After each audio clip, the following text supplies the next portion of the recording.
وہ جس طرح وہ مولانا صاحب جس کو آپ امیر اہل سنت کہتے ہیں، جس کشتی کا یہ باغبان ہو، یہ جس کشتی کا یہ جناب والا ملا ہو، اس نے صرف غرق ہی ہونا ہے۔ اور مجھے تو حیرت آتی ہے مولانا الیاس قادری صاحب کے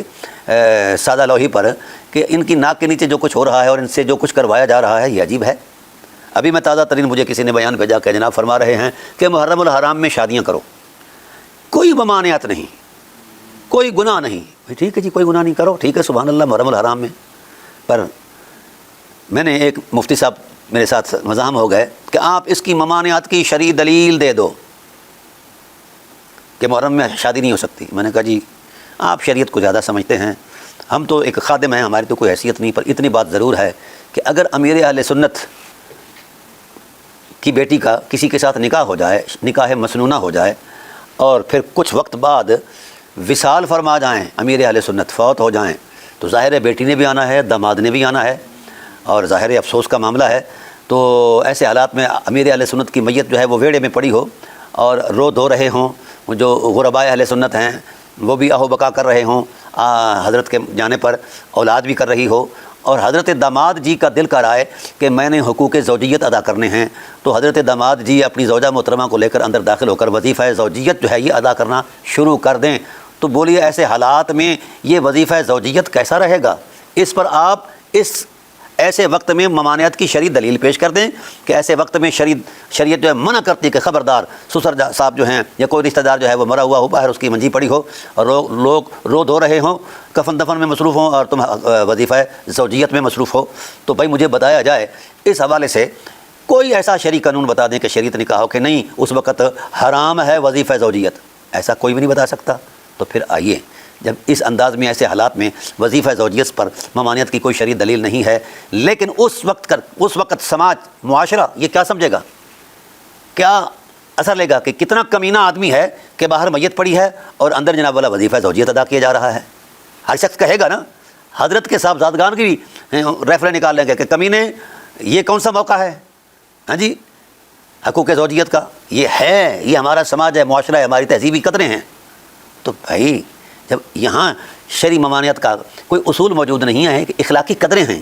انسان کی جو انسانیت ہے اس کے اندر جو حص ہے، ہاں جی،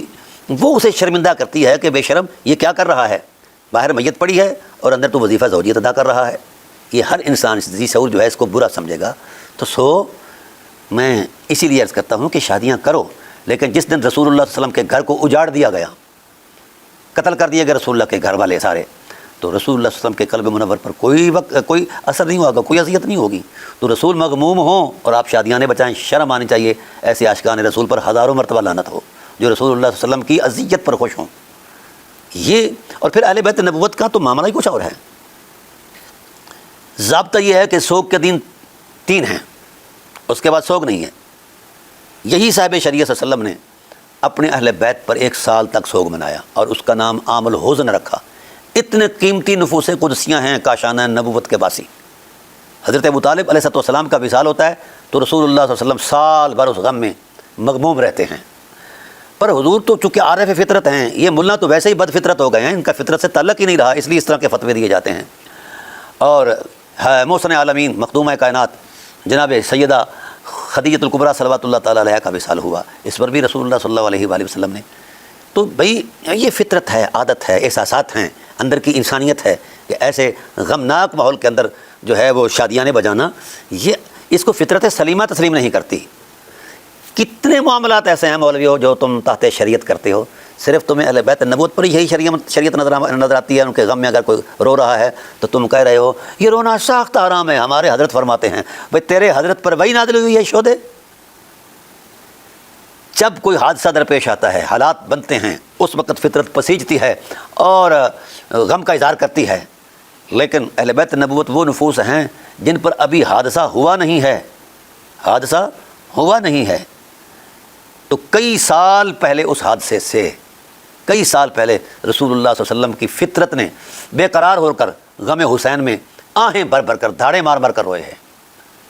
تم رسول سے بھی زیادہ سیانے ہو، شودے ہو، حیا کرو کچھ، پر حیا تمہارے خمیر میں ہی نہیں ہے۔ اور رسول اللہ صلی اللہ علیہ وسلم صاحب فطرت، عارف فطرت ہیں، خدا خالق فطرت ہے، تو آپ تو قبل از وقت اس واقعے سے پہلے ہی رو دیے ہیں تو یہ امام علی مقام علیہ السلام کی شہادت ہے، ائمہ طاہرین کی شہادت ہے، اس پر غم کا اظہار کرنا رسول اللہ کی سنت ہے، رسول اللہ کی سنت ہے۔ اس کو کہتے ہو کہ یہ حرام ہے، ناجائز ہے، تو باز آ جاؤ تو بہتر رہے گا۔ اور اللہ تعالیٰ امت کو ان شریر ملاؤں کے شر سے محفوظ فرمائے، کیونکہ رسول خدا صلی اللہ علیہ وسلم نے کہا کہ شیطان کا شر چھوٹا ہے اور ملا کا شر شیطان سے بھی بڑا ہے، اور بدترین مخلوقات میں بدترین مخلوق خنزیر ہے اور شیطان ہے، اور ملا اس سے بھی بدتر ہے، یہ فرمان رسالت۔